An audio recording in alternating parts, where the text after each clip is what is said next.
ঠাকুরগাঁও জেলার মোহাম্মদ রাহাত অথবা মোহাম্মদ মাহিন ইসলাম রাহাত নামের এই ছেলেটিকে তার এলাকার ছেলেপেলেরা নাম দিয়েছে এলাকার বড় দুম্বা।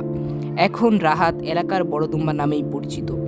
গত কয়েকদিন আগে রাহাত ভাইয়ার কিছু বেয়াদবি কাজকাম ও কিছু অশ্লীল কাজকাম ও কিছু আজব কাজকাম এবং খেলাধুলা নিয়ে একটু আজব আজব কর্মকাণ্ড এবং অনেক আজব বিষয় নিয়ে আজব অনেক বিষয় তার অনেক বিষয় লক্ষ্য করে তাকে এলাকার বড় দুম্বা উপাধিতে ভূষিত করে এলাকার ছেলেরা।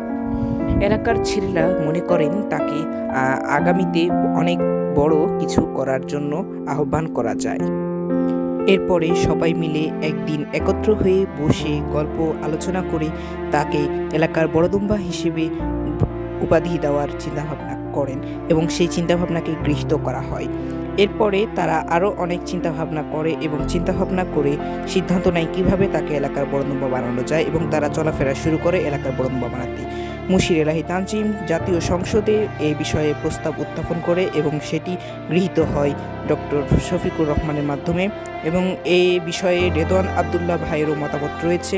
তার পাশাপাশি এলাকার জিয়াউর রহমান ভাইও এই বিষয়ে মতামত দিয়েছেন। পরিশেষে রাহাত ভাইয়াকে এলাকার বড় দুম্বা উপাধিতে ভূষিত করে এবং তাকে এই সার্টিফিকেটটি প্রদান করা হয়।